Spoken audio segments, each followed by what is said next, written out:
আমরা অনেক সময় দেখতে পারি ফেসবুকের ড্যাশবোর্ডে ভিউজ, এঙ্গেজমেন্ট, ডলার এবং কি নেট ফলোয়ার সমস্ত কিছু কিন্তু অস্বাভাবিকভাবে কমে যায়। কী কারণে কমে যায় সেটাই কিন্তু আজকের এই ভিডিওতে এ টু জেড আলোচনা করব এবং কি আপনাদের বলবো কিভাবে আপনারা ভিউজ, এঙ্গেজমেন্ট, ডলার এবং কি নেট ফলোয়ার সকল কিছুই আপনারা বাড়াতে পারবেন। তো বেশি কথা বলবো না, চলে যাই মূল ভিডিওতে। ধরে নেন আপনি ২৮ দিন একটানা প্রতিদিন একটি করে ভিডিও আপলোড করলেন। তো সেই ভিডিও থেকে যতগুলো ভিউজ আসবে সেগুলো কিন্তু এখানে দেখাবে। যত ভিউজ আসবে, এঙ্গেজমেন্ট, ডলার এবং কি নেট ফলোয়ার সমস্ত কিছু কিন্তু এখানে দেখাবে। আপনি কিন্তু ১ মাস বা ২৮ দিনের মধ্যে ২৮টা ভিডিও আপলোড করলেন। তো আপনার ওই ভিডিওগুলোতে যত ভিউজ এসেছে সকল কিছুই কিন্তু এখানে দেখাবে। এটাই কিন্তু বাস্তবতা। যদি আপনি পরের মাসে আপনি ২০টি ভিডিও আপলোড করলেন, আপনি ৮টি ভিডিও কম আপলোড করলেন। এই যে আপনার পারফরম্যান্সের উপরে ঘাটতি পড়ে গেল, তখন কিন্তু স্বাভাবিকভাবেই আপনার পেজে ভিউজ কম হবে।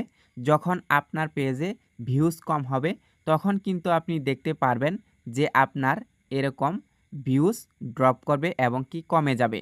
ধরে নেন আপনি প্রথম মাসে যে ২৮টি ভিডিও আপলোড করেছিলেন, সেখান থেকে আপনি ২৮টি ভিডিও আপলোডের মাধ্যমে ২ লক্ষ ভিউজ পেয়েছেন। পরের মাসে আপনি ভিডিও আপলোড করেছেন ২০টি। এই ২০টি থেকে আপনি ৫০,০০০ বা ১ লক্ষ ভিউজ কিন্তু আপনি পেয়েছেন, এটা আপনি ধরে নেন। তো আপনি প্রথম মাসে ভিউজ পেলেন ২ লক্ষ, পরের মাসে আপনি ভিউজ পেলেন ১ লক্ষ। এই যে আপনি ১ লক্ষ ভিউজ কম পেলেন, সেই কারণে কিন্তু এখানে আপনার লাল হয়ে যায় এবং কি ভিউজটা কমে যায়। যদি আপনি প্রথম মাসে ২৮টি ভিডিও আপলোড করে থাকেন, পরের মাসে যদি আপনি কম ভিডিও আপলোড করেন, তাহলে কিন্তু আপনার ভিউজ কম হওয়ার সম্ভাবনা থেকে যায় এবং কি অনেক ক্ষেত্রে কম ভিডিও আপলোড করলেও কিন্তু অনেকটাই ভিউজ বেশি আসতে পারে।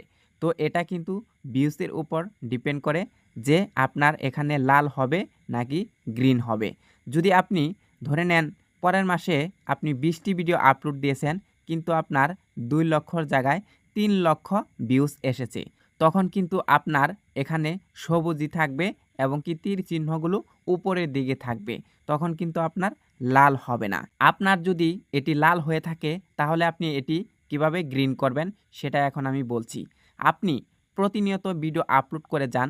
আপনি যদি দিনে ২টি ভিডিও আপলোড করার ক্ষমতা আপনার থাকে, তাহলে অবশ্যই আপনি ২টি করে ভিডিও আপলোড করে যাবেন। আর যদি আপনি ১টি করে ভিডিও আপলোড দেন, তাহলে আপনি অবশ্যই ১টি ভিডিওই আপলোড করে যাবেন।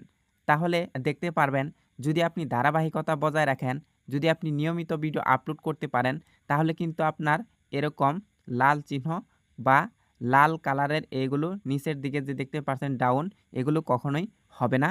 আপনার ধারাবাহিকতা যদি আপনি বজায় রেখে ভিডিও আপলোড করতে পারেন, আপনার কিন্তু কখনোই এই লাল চিহ্নগুলো আসবে না। আপনি অবশ্যই ধারাবাহিকতা বজায় রেখে নিয়মিত কাজ করে যান, তাহলে কিন্তু আপনি আবারও এগুলো গ্রিন করতে পারবেন।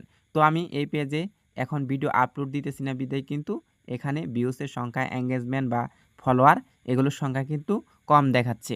তো এই ছিল আজকের ভিডিও। চ্যানেলে নতুন হয়ে থাকলে সাবস্ক্রাইব করে দিয়ে আমাদের সঙ্গেই থাকবেন, এরকম আরও নতুন নতুন ভিডিও দেখার জন্য।